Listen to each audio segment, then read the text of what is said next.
Hey guys, it's Steve with My Honey's Handmade. So I love my DeWALT table saw, job site table saw.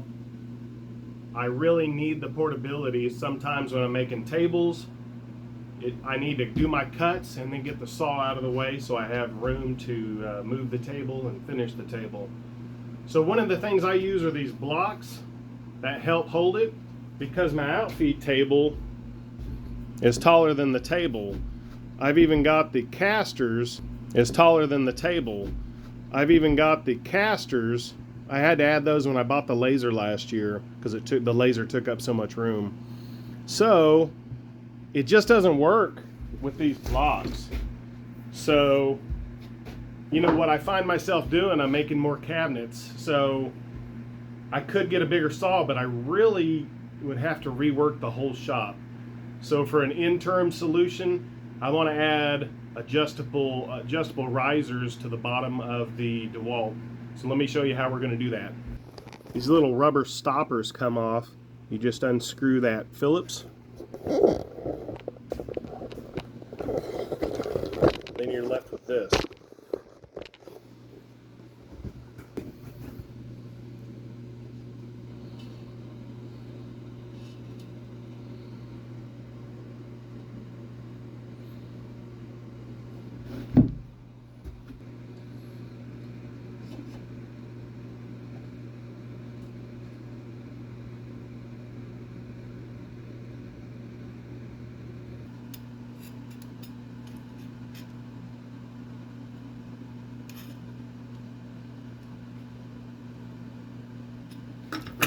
Right at 7/8 of an inch.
Thanks for watching.